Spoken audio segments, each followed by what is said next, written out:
What is your company's voice? And why is that even important? Better yet, how can you best tell your story to connect and engage with your audience? Our special guest today has the answers to these questions, and he is going to share them with us. Can't wait to dig into this. I am super excited.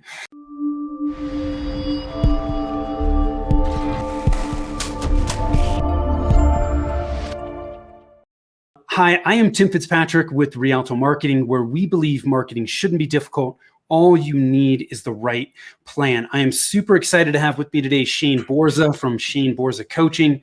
Shane, welcome and thanks for taking the time to be here. Yeah, I appreciate the invite. I'm really excited to talk to your audience. Thank you. Yes, absolutely. We're going to dig into this. I love talking about, story in marketing. So I think we're going to have a really good conversation today. Before we jump into that, I want to ask you some rapid fire questions to help us get to know you a little bit. You ready to jump into this? Yeah, let's do it. Okay. So when you're not working, how do you like to spend your time?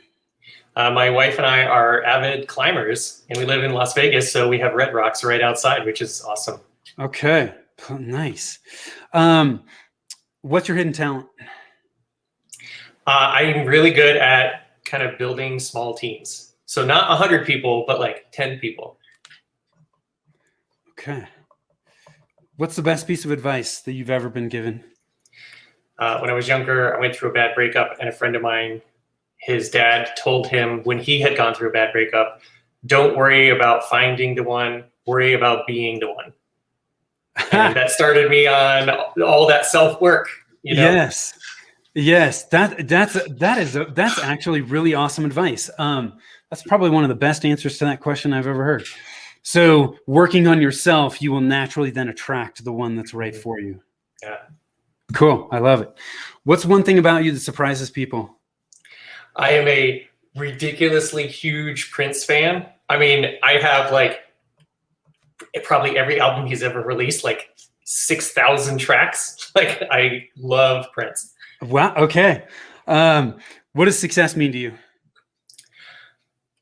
Being balanced, but in a holistic, whole person way. So not just balanced like work life, but balance between like my fitness or like mind, body, spirit, all the different aspects of myself.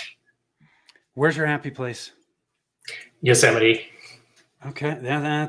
That's a pretty damn good place, man. I love it. Now, have you climbed there? I have. And actually, fun fact, my wife and I had the world's first wedding on ledge on El Capitan in Yosemite. Really? Yeah, we made a movie about it and everything.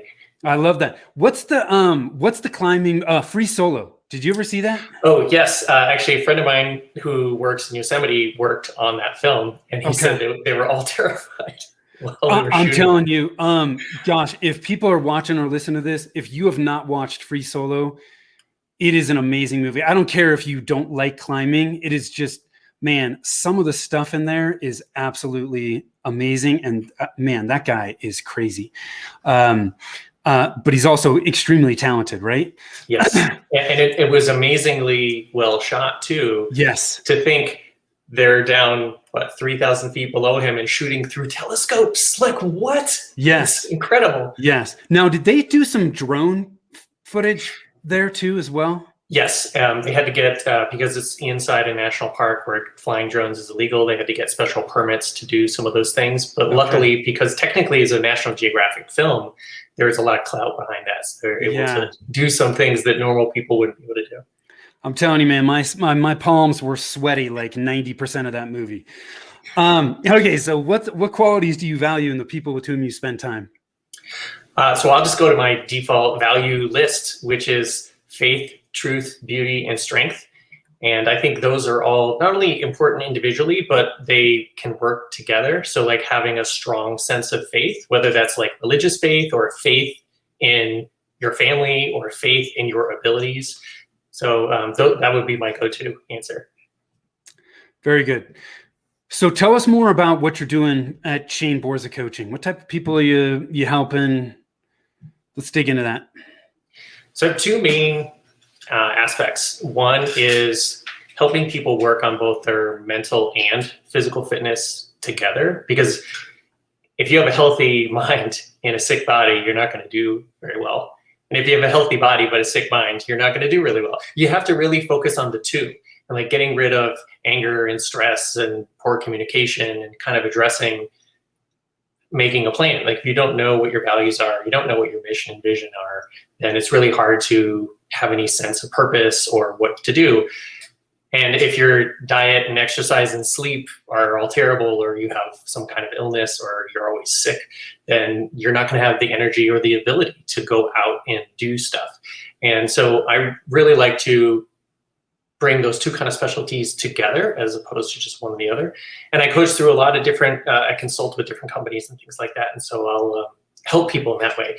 But my other big thing, and this is one of my lifelong passions being a filmmaker, is I work with content creators, and I coach people not only on like giving themselves permission. I worked with this one person. They said, I've been wanting to write a book for 20 years.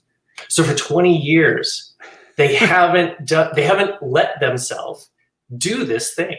Yeah. And so sometimes it's just like, it's not so much teaching them what to do, it's removing the obstacle. But also it's then teaching them how to do it. So like, well, how do you write a book?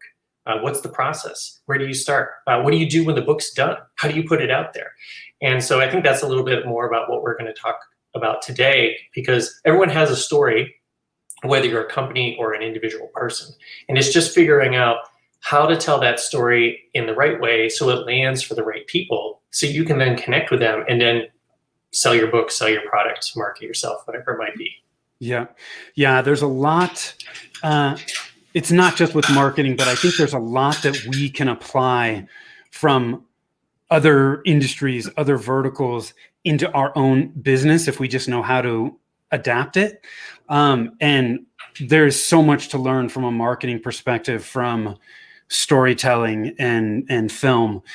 So I think people will start to see this as we dig into this. So let's first talk about voice. Like, I guess first we should probably start out by like just what is, a company voice. Then we can start to talk about why is finding it important and how do you go about doing that. So whether you're a person or a brand, one of the first things, it's like the old expression, know thyself. You can't be true to yourself if you don't know what your truth is. And so some of this, and big companies, of course, they have teams of people to do this. Yeah. TV shows, they have writers' rooms who they sit around for weeks and figure out like, what story are we telling? Who's the main character? Why do we care about them? But if you're a solopreneur, or you're side hustling, or you're just doing a startup, like it might just be you all by yourself. And asking yourself, I have what I call power questions. And so the first section, which is all about finding your voice, is asking yourself, who are you? What do you do? And what is your brand? Because that's going to be very different than who you are as a person. Me as a filmmaker and me as a coach with a coaching practice, those are kind of two different sets of answers to those questions. And one of the things that I learned in film school, but also in coach school, is if you say, oh, I want to be a coach, you feel very differently about yourself than if you say, I am a coach. And so part of finding your voice is figuring out like, is it okay for you to hear yourself say, I'm an entrepreneur, I'm a business owner, I am a leader? And if you kind of recoil from that, maybe there's some kind of inner work, like, why can I not accept this? Because if you don't believe it yourself, no one else will believe it. Yeah. And so a lot of this stuff is self-focused first, because if it doesn't make sense to us, it's not clear to us, we don't believe it, then it's not going to make sense or be clear or believable to anyone else. And so sitting down and taking some time, it's okay sometimes to not have the blank filled in with an immediate answer. I think it's good to sometimes to go, well, who am I really? What do I want to do? I don't know what I want to do. Let me sit and think about it. And then maybe a week goes by, then you get the right answer. There's no rush. You'll be better served a year from now if you take a week to figure it out than have the first thing that pops in your head be the answer, and then you spend a year going in the wrong direction. So I want to bring these power questions up one more time. Let me make sure I got these right. who are you? What do you do? And what is your brand? Yes. Okay. So that's how we can start to find that company voice. How would you say, how does company voice relate to personality? Right? Well, I think they seem pretty similar to me. They're intertwined, right? Yes. And it's just like people.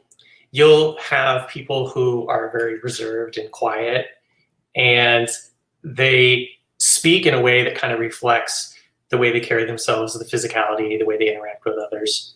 And then you have people who are very boisterous and they're very outgoing, and they're loud and they're talking and they're always laughing and they're very gregarious, and their physicality and their voice or their presence, all those things will kind of be in alignment. So I think the same is with a company. And you'll see, the people who shop at Forever 21 and the people who shop at Nordstrom's are very different. Yes. Because the feel, the tone, the colors, the designs, everything is marketed towards like young people versus older, more professional people.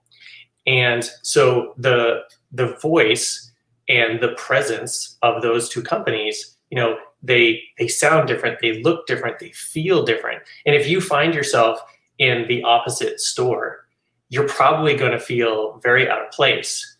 Yes. Because you're like, this isn't for me. And you're like, no, it's not.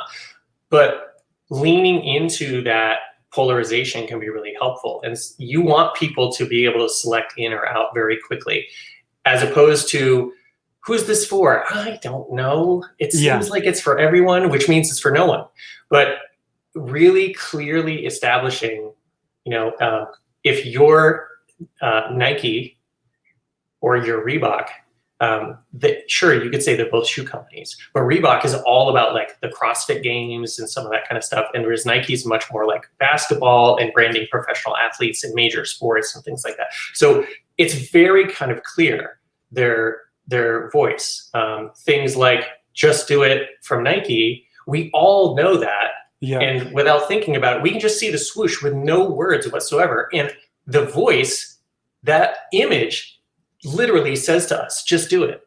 Yeah. So the voice has been so clearly established that even when nothing is said or read, we still hear that voice speaking to us. And that's an example of like how clear voice can resonate and impact people. And it may not resonate with you. Maybe you're like, I don't even wear sneakers. I wear dress shoes and flip-flops or whatever it might be. But you're able to select in or out immediately because you know exactly what that image means and exactly what that voice is saying. So the voice really, when done consistently, it helps people start to either identify or not with the brand, right? And it builds the image of what that brand is all about. Yes, exactly. And the same could be done, like think of a band, especially like what I would call a legacy band. So like Aerosmith or Metallica or AC/DC, bands that are in like their fourth or fifth decade. Yeah. They have a specific sound. Like you could put AC/DC on, especially, and pretty much everyone is going to be like, is this AC/DC? Yeah, like you can't tell what song it is or what album it's from, but it has a very distinct, in this context, voice. Yes.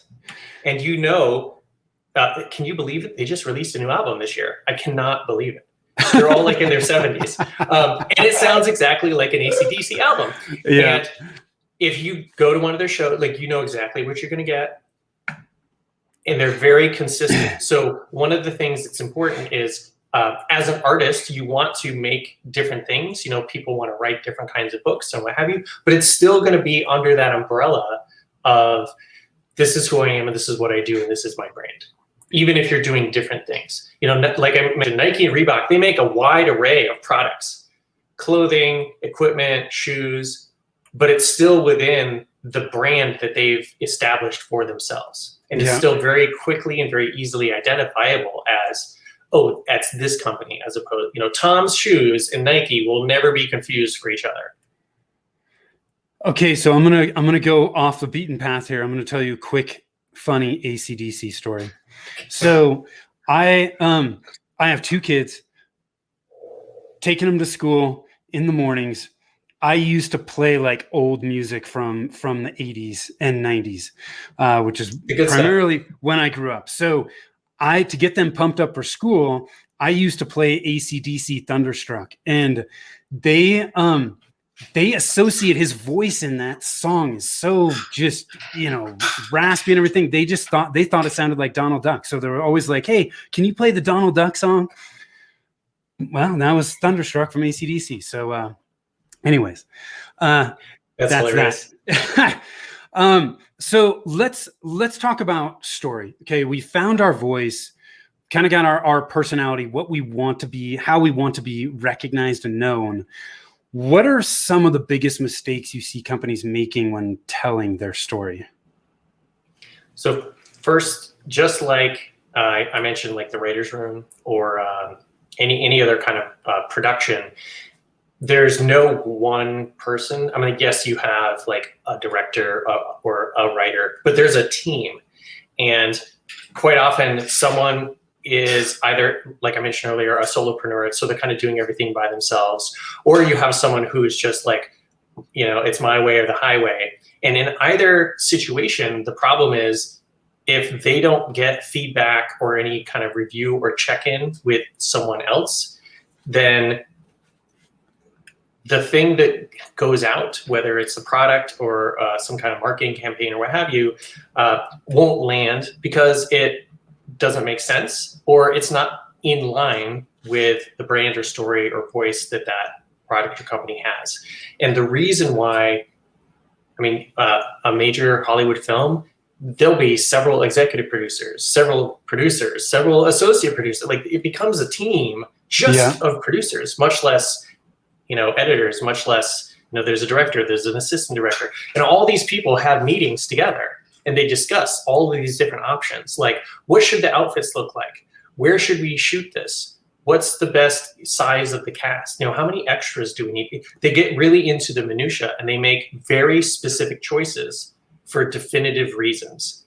And if you just go, hey, this makes sense to me and I'm going to do it, and you don't check in with someone else, you don't get the feedback, you don't get the perspective outside you, you may have forgotten a crucial aspect because it's in your head. And so you just know what it means, and someone else doesn't have that information. They're like, this doesn't make any sense to me. And therefore your whole campaign will fail, or it will, at worst, not connect with your audience, or it'll drive the audience away because, as you know, a confused mind says no.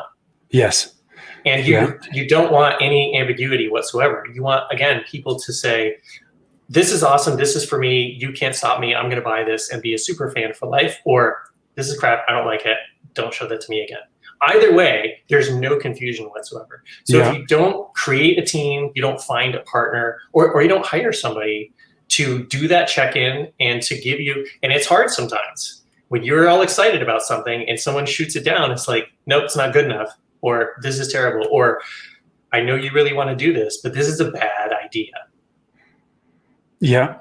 And so that's the biggest mistake I see people make. Okay. So not getting outside eyes. Totally agree with you on that. Especially, I think one of the things that's so hard for us as business owners is we struggle to see the forest through the trees when it comes to our business. We can't think about it objectively. And so getting those outside eyes, I think, can be really, really helpful. What I want to hone in on here too with story is, when we talk about story, are we talking about like, the company history and that story, or are we more talking about the story that we are inviting our prospects and our customers into? Or are we talking about both? I would definitely say it's both. So I mentioned Tom shoes earlier and like Nike earlier. So for me, I was a runner, so I love that kind of legacy history that Nike has of like Bill Bowerman making shoes on the waffle iron for the University of Oregon runners with Prefontaine, like in his shed in the backyard, and he slowly formulated Nike shoes. And I'm like, oh, that's so cool. I love that story. But the other story, like I mentioned, is that swoosh is not a swoosh anymore. That swoosh is the new alphabet. That swoosh means just do it. Yeah. Without using letters. And that's the story that everyone, especially now that Nike is on every professional sports player there is, at least in America. You see the swoosh on every jersey. It's on soccer balls, it's on socks, it's on everything. We subconsciously watch those people in Nike uniforms do things that we want to do. And we think, well, if I have that stuff, then I can do it too. Because the story is, hey, I'm doing this and I have this stuff. This stuff is helping me to just do it. So you can just get this stuff and then you can just do it. And so it is very much both of those things. Tom Shoes, for instance, I forgot the guy's name, but he was doing some trips overseas and he wanted to give back. And so he decided that, one for you, one for them. And every time somebody bought a pair of Tom Shoes, they would then donate a pair of shoes to a child in need. And that story became a runaway sensation. And Tom Shoes kind of went from nothing to this huge company all of a sudden. And the story, again, there is, we love the legacy, history, creation kind of myth, to go back to the story you were talking about at the beginning, when you have the guide and you have the person. So the myth is this person went on a trip and they became enlightened when they realized that people were suffering and they wanted to figure out a solution. But the story to the individual person is, I'm not buying shoes for me. I'm getting a pair of shoes because I bought a pair of shoes for someone else I don't even know who needs them. And that makes me feel good about myself. Yeah.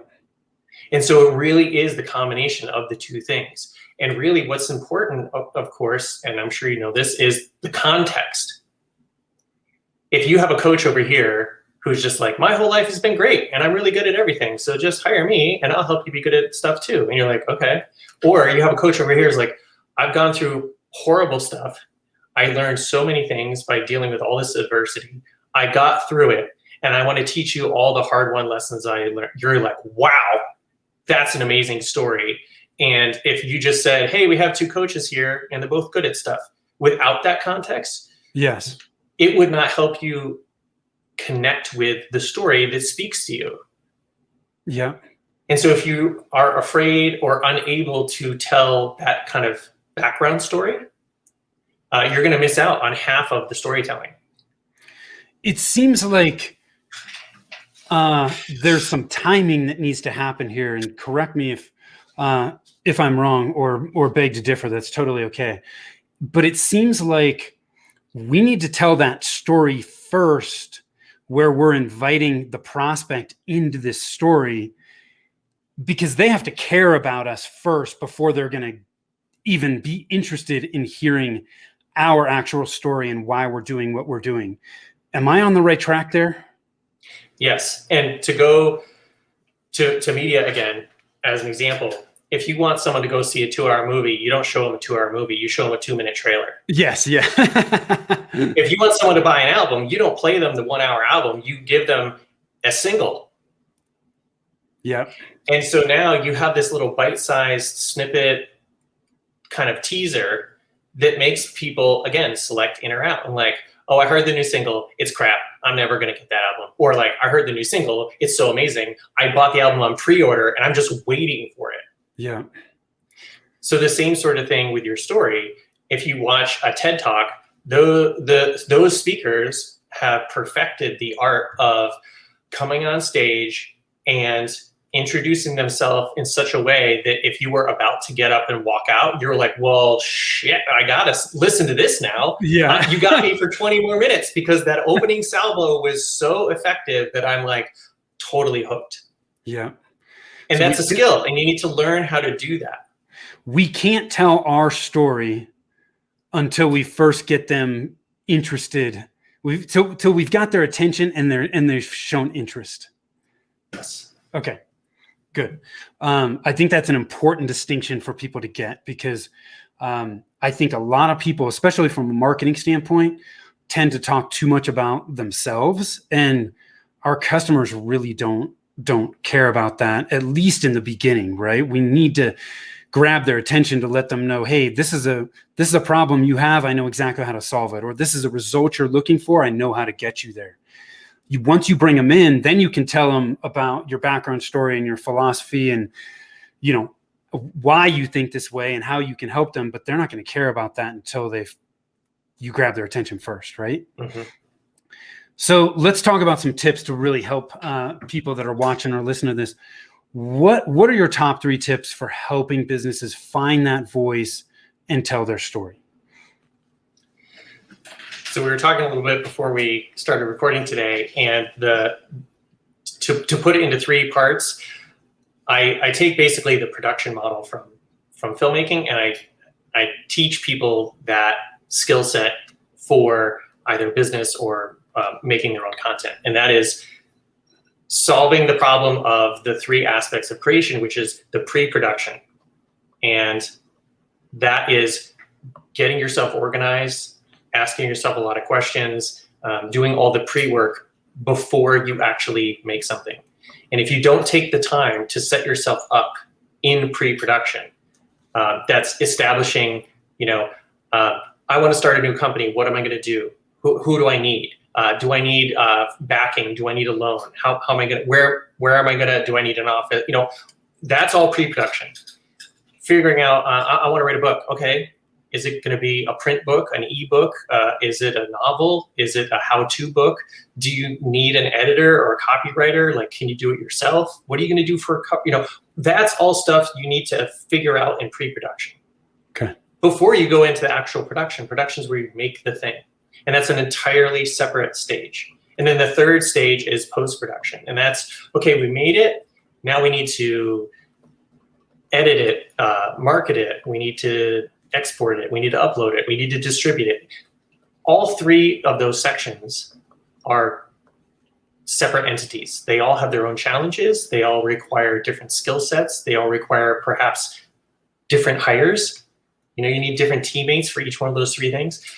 If you think of making things, making a company, making a product, making some art, making content as just one step, you will not succeed. So my 3 tips are: learn how to do the production, and the post as 3 separate pieces. And doing all 3 of those well will get your content out into the marketplace or create your company in a good light. If you just think, we just need to make the company, take a couple weeks or months or years to figure all of that stuff out so you can have a successful launch at some point at the end. But if you're a car manufacturer, they know, okay, we have cars rolling off the assembly line. Well, people don't go to the car manufacturer to get the cars. So you have this whole complicated set of systems to get cars off the assembly line to dealerships all over the country. That's all that kind of post-production network type of thing. So it applies to everything, not just filmmaking or album making or anything like that. It can very much apply to business. So it's not 3 bullet points so much, but it's learn pre-production, production, post-production as concepts and apply them to whatever the thing is you want to do. So we can think about these. Pre-production is the planning part of it, right? Planning is, and I can't remember where I heard this, but it's always stuck with me. Planning is essential to being effective. It's a key to being effective. You're never going to be effective long-term without planning. So pre-production is that planning, getting ready, making sure you've got all your ducks in a row and dialed in. The production is the actual, doing of the work or taking the action, implementing your priorities. Is that right? Yes, exactly. And then post-production is the finishing touches, the promotion, the marketing, getting that work out to the world or getting in front of those people that you intend to attract. Yes, exactly. So it's like, McDonald's was making hamburgers, but now really they're almost like in the real estate business. They're always in the best place. So as soon as you get off the highway, oh, there's McDonald's, right? You know what? Let's just stop. Yeah. They've made a science out of positioning themselves so that you will be surprised that you want that. You weren't getting off the highway thinking, we really need to find a McDonald's right now. But instead you get out, you're like, oh, hey, we'll just stop. That was them having a very specific plan ahead of time. Think about how much time it would take to identify the specific locations, to buy the land, to build the store. Like, that didn't happen by accident. And they're not on the right at the end of every off-ramp by accident. They're in the same place everywhere on purpose. And that was very strategic planning done a long time ago. Yeah. Yeah. You know what? That's a really good point. I think a lot of people don't think about, like, I don't want to make a left off the freeway. I want to make a right. Because it's so easy, if here's the McDonald's and here's the off-ramp, you can literally do this and you're in the parking lot. Yeah. You don't want to be over here because you got to fight for traffic, or you got to get across the light, or what, and then you're like, never mind. Let's just go. Yeah, forget it. We'll go to the next place on the right. Yes. I love it. This has been great conversation, Shane. You've shared some awesome stuff with us. Any last minute thoughts you want to leave us with today? Well, I'd love to invite all your listeners to check out, I have 2 different versions of my content creator course. The live course starts again in September. I hold it quarterly. It's a month-long live class. We have 2 hours of class once a week. There's lots of Q&A and discussion time. Everyone gets a buddy to help them go through the course, and they get the entire kind of DIY class on demand for life. They get a copy of my new book, and I have a coupon code where they can save $1,000 off the class. Okay. And that is TIM1000, TIM1000. Okay. But I also have a kind of DIY on demand version. So there's no live class. It's just you get all the materials, which is 5 hours of video, 5 hours of audio, notes, the book, all that stuff. You can just go through it on your own pace whenever you like. And you can save $500 off that using code TIM500. So TIM500. And there's more information on my website, shaneborza.com. Or if you have any questions about anything I talked about, or if you need help figuring out how to tell your story or how to find your voice, I love working with people on that type of stuff. So please reach out anytime. Awesome. And at shaneborza.com, is there a quick link there for your content creator course, or is there another link they should go to for that? So just go to shaneborza.com and click on coaching, and all the offers are in the coaching tab. Okay. shaneborza.com and coaching. So if you guys have interest in Shane's content creator course, please head on over there and check it out. Go to shaneborza.com and click on the coaching link in navigation, and you can get all the details there. Shane, thank you so much for taking the time, man. I really do appreciate it. And for those watching live or listening, thank you for doing so. Again, I am Tim Fitzpatrick with Rialto Marketing. If you want to gain clarity on where to focus your marketing efforts right now, hop on over to our website at rialtomarketing.com. That's RIALTO marketing.com. Click on the Get a Free Consultation button. Happy to chat with you and guarantee you'll walk away with some clarity on what your priorities should be to get the best return on your marketing dollars right now. Thanks so much. Till next time, take care.